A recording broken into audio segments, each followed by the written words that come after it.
बात डॉक्टरों की हो रही है, चाहे वेट डॉक्टर की हो, लेकिन डॉक्टरों की हो रही है तो ज़रा बात हम वज़ीर आज़म साहब की भी करते हैं। वज़ीर आज़म साहब ने चंद साल पहले एक ख्वाब देखा, और ख्वाब देखा था कि मुल्क के मुख्तलिफ रियासतों के अंदर एम्स का क़याम हो ताकि तिब्बी निगहदाश्त मज़ीद बेहतर हो सके। और उसी ज़िमन में सूबा कश्मीर और सूबा जम्मू के अंदर 2 एम्स का संग बुनियाद रखा गया। और गुज़श्ता दिनों आपको याद होगा कि वज़ीर आज़म ने जब जम्मू का दौरा किया था तो उन्होंने एम्स जम्मू का बाज़ाब्ते तौर पर इफ्तिताह किया। एम्स का इफ्तिताह तो हुआ है, लेकिन इत्तलात ये है कि अब इफ्तिताह के बाद भी चंद हफ्ते मज़ीद इंतज़ार करना होगा, जिसके बाद मुकम्मल तौर पर इसे अवाम के नाम वक्फ किया जा सकता है। एम्स जम्मू जो है वो अपना ओपीडी बहुत जल्द शुरू कर रहा है, और डायग्नोस्टिक फैसिलिटियां जितनी भी हैं वो आने वाले दिनों में शुरू हो सकती हैं। ट्रायल रन लगातार इस वक्त एम्स जम्मू के अंदर चल रहा है। याद रखिएगा कि 940 बेड वाला अस्पताल जो है इसे 6 महीनों के अंदर अंदर फंक्शनल बनाया जाएगा। CEO की तरफ से बड़ा बयान दिया गया है। इस बीच इतलात ये भी है कि नीम तिबी अमले में नर्सेज जिनका एक मेजर रोल बनता है, 500 नर्सेज मुख्तलिफ रियासतों और यूटीज से जो ताल्लुक़ रखती हैं, जिनमें जम्मू कश्मीर भी है, वो इस वक्त खुसूसी ट्रेनिंग हासिल कर रहे हैं all India institute of medical sciences Delhi के अंदर, एम्स दिल्ली के अंदर, और बहुत जल्द उनकी खिदमात को एम्स जम्मू के अंदर लाया जाएगा। All India institute of medical science को इनॉग्रेट किया गया था वज़ीर आज़म साहब की तरफ से पिछले हफ्ते, और उसके बाद अब ट्रायल रन का सिलसिला भी लगातार जारी है। डॉक्टर शक्ति गुप्ता जो एग्जीक्यूटिव डायरेक्टर और chief executive officer AIIMS Jammu के हैं, उनका मानना है कि बहुत जल्द ओपीडी और दीगर फैसिलिटियाँ जो है वो शुरू की जाएंगी।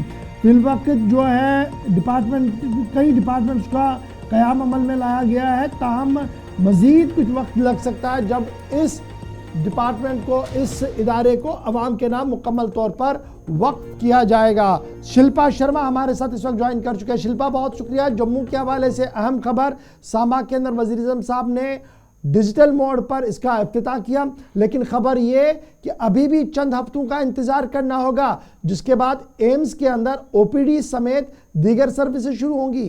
क्या कुछ आप ग्राउंड जीरो पर देख चुके हैं?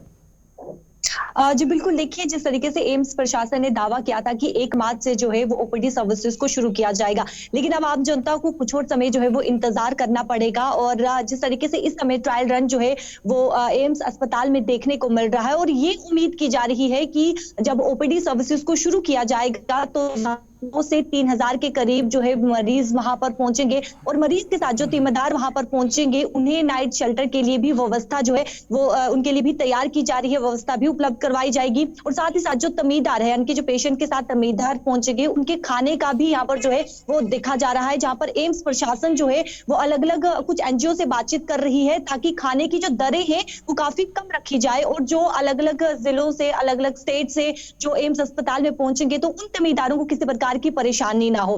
मैं आपको बता दूं कि जिस तरीके से इस समय ट्रायल रन किया जा रहा है, और अगर इस विभाग की बात करें तो लगभग 30 जनरल है और 20 सुपर स्पेशलिस्ट डिपार्टमेंट है, कुल मिलाकर 50 डिपार्टमेंट है। फर्स्ट फेज में जब ओपीडी सर्विसेज को शुरू किया जाएगा तो लेबोरेटरी सर्विसेज भी शुरू की जाएंगी, जिसके साथ आधे जनरल विभाग जो है वो खोल दिए जाएंगे। जिस तरीके से आपने कहा कि डॉक्टर्स जो है वो अलग अलग स्टेट से, यूटी से जो है वो लाए गए हैं, और रिक्रूटमेंट प्रोसेस की बात करें तो मार्च से जो है वो फिर से शुरू किया जाएगा। नर्सेज की बात करें तो नर्स जो है के करीब है जो दिल्ली एम्स से जो है वो यानी कि ट्रेन होकर आई है। और इस पूरी यानी कि एम्स की बात करें जो बेनिफिट है वो जम्मू कश्मीर की आम जनता के समेत अलग अलग जिला, पंजाब हो गया, हिमाचल प्रदेश के कुछ हिस्से हो गए, और साथ ही साथ लद्दाख, पूरी की आम जनता जो है ये एम्स का बेनिफिट उठा सकेगी। और जब आम जनता से हमने रूबरू किया, जम्मू की आम जनता से जब हमने रूबरू किया, तो उनका ये कहना है कि जो मिडिल क्लास फैमिली है, मिडिल क्लास फैमिली जो है वो कभी फैमिली में सीरियस इशू हो जाता है तो उन्हें बाहर जाना पड़ता है, दिल्ली हो गया, चंडीगढ़ हो गया, तो ट्रैवलिंग का जो खर्चा आता है काफी ज्यादा आता है, तो अब उन ट्रैवलिंग खर्चे से भी वो बच जाएंगे, और एम्स का फायदा जो है आम जनता कुछ समय के बाद जो है वो उठाना, यानी कि उठाते हुए शिल्पा, बहुत शुक्रिया ज्वाइन करने के लिए। फिलहाल सुपर स्पेशलिटी अस्पताल के अंदर 750 बेड्स रहेंगे एम्स के अंदर। फिर वहाँ पर 40 से ज़्यादा बेड जो है वो ट्रॉमा के रहेंगे, इमरजेंसी बेड्स रहेंगे। 193 बेड जो है वो आईसीयू के रहेंगे।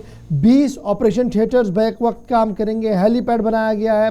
100 सीटेड ऑडिटोरियम बनाया गया है। MRI, CT scan, cath lab और तमाम वो आर्ट ऑफ डिजिटल जो आज के दिन में ज़रूरी है, वो तमाम चीज़ें वहाँ पर रखी गई हैं। लेकिन थोड़ा सा इंतज़ार, ट्रायल रन चल रहा है, बहुत जल्द इस रन को पूरा किया जा सकता है। ये ले लो, मैंने लिख दी डोडा।